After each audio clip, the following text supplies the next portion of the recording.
were absolutely shocked that any institution stood up for the rule of law and any institution said to a powerful person, this is not what you're going to do, and this is not allowed, and what you've done is not going to stand.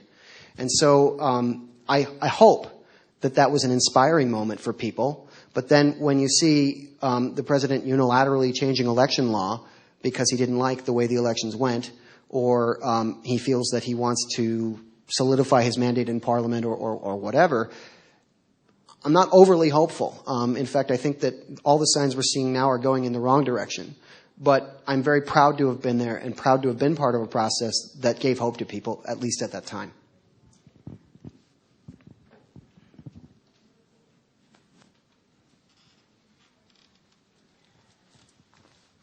I think, as you were saying, it's not an immediate goal. You don't see anything positive. But I commend you putting that photograph of the children. Because I think, these are witnesses. Something that I think there's an indelible mark on history for this country. That I think they are going to do something sooner or later. What happened, whatever that was, where they dipped their ink, it was something new. So I really think that them, as they are a nation that cherishes history. So I think that was very good. Thank you. Yeah, I did want to end hopefully, and as I said, I mean, I knew my comments, and as I sort of looked at everything, they were not hopeful. But I think this picture, at least, there's joy on that boy's face, and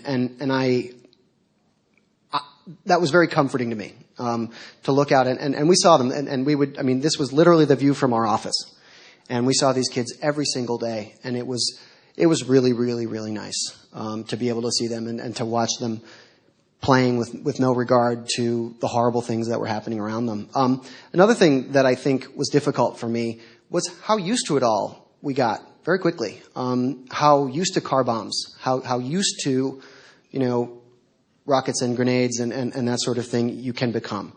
And we had, all of us had a little counter on our computer that would say the number of minutes, days, hours, and seconds that we were there. And so it was like 1.7 million seconds until I can go home. Or whatever. And so there were dark moments like that. And one of the Afghans that we worked with closely came up to me and he said, you and Mr. Frank and Mr. Peter and Mr. Robert all have on your computer a counter. Do you not want to stay in our country? And I thought about it for a second and I said, well, I wanted to say, well, no, I don't want to stay in your country right now. But I didn't want to say that to him, certainly. And I didn't want that to be the truth. So what I said was, no, I want to go home. I miss my home. I miss my friends and my family. And it's not that I want to be out of your country, but it's that I want to go home. But that was a real striking moment for me as well, because I thought, wait a minute, this guy has nowhere to go. This is his country. This is his home. And he has to live this way with no ability to say that in 1.1 million seconds, I'll be able to go sit at the beach or have brunch without armored vehicles and that sort of thing. So that was very, very hard as well. Others? Was there a lot of unrest amongst the people when Dr. Abdullah stepped down or decided not to? Did you gather that people cared? Yes. Yes. Well, there was a question. I mean, the question is whether or not Dr. Abdullah, his pulling out of the election was in fact something that people. There wasn't specific. There weren't riots or anything like that, but there was an enormous number of protests. There were a great deal of assemblies, student assemblies, that sort of thing. Another thing that happened was that the schools, all the high schools and colleges specifically, were the students would go to school and then would rally afterwards. And interestingly, that was right about the moment of the H1N1 situation. So the Afghan government closed the schools for 3 weeks, citing H1N1 as the reason for closing the schools. But it's much more widely accepted that the reason they closed the schools was because they didn't want all these young people gathering together and having ready-made crowds getting out at the same time with a certain agenda. So that was, another thing that, on the one hand, it was very smart on their part, but there wasn't specific unrest. From our perspective, we thought there might be, and we definitely were prepared for it. They had instituted additional security restrictions for us. We weren't allowed to go to restaurants and things like that for about a week or so during that period. But no, I mean, there was not any specific unrest as a result of that, but there were rallies and people did care. And certainly Dr. Abdullah's supporters cared. And so, and sadly, another thing is that Dr. Abdullah is Tajik from the north, and President Karzai is Pashtun from the south. So there was the ethnic division as well. So the ethnic component to this election, and really ethnicity in Afghanistan is very difficult to separate. All right. Well, sorry. If you could have done anything you wanted to change the election system during that short window between the original election and the new election, what would you have done? And do you think that in a sort of ideal world there was anything that could have been done to make that second election fair within that short time frame?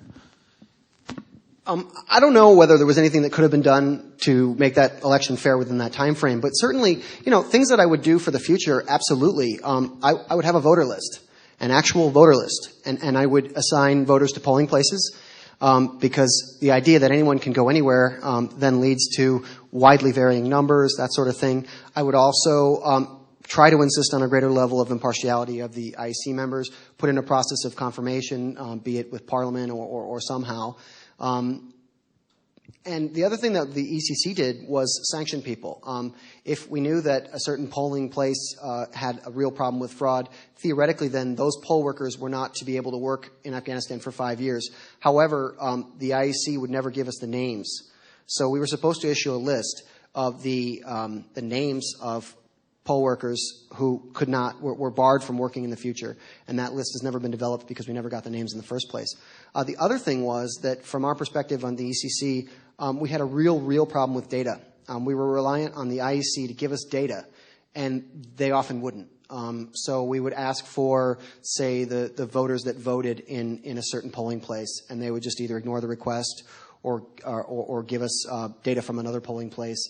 So in terms of documents and things like that, we couldn't get them.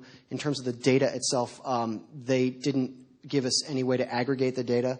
We would have to, they would send us PDF documents, and we would have to do searches and wade through thousands and thousands and thousands of pages of PDF documents.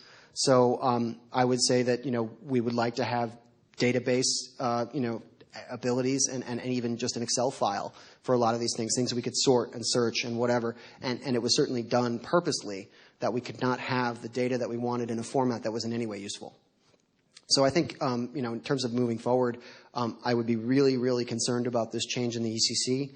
I would also want to implement some sort of confirmation process to try and ensure some impartiality among the IEC members, and certainly just from a voter registration perspective, I was pretty much horrified that there was no attempt made to get a credible list together and have people assigned to polling places so that there could be more control over that process. Can you say anything more about the election workers, the Afghan election workers you did train, like in terms of were they hopeful, despairing, know anything about the Yeah, I think that a lot of the workers that we worked with, even I'm friends with people on Facebook and things like that. So technology is pretty amazing, and it's really nice to be able to say that there are a number of them that I'm in touch with.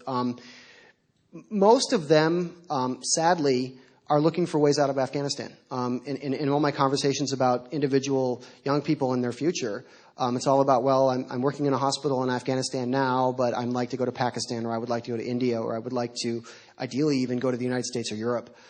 So I don't know of any specific instance where any of our workers were threatened or worse after we left.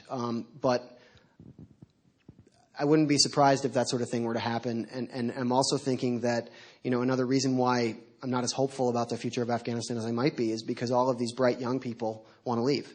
And I can't blame them for wanting to leave. I wanted to leave. But I think that it's sad to imagine that the best and brightest youth are hoping for a way out. All right, well, on that happy note, I thank you very much.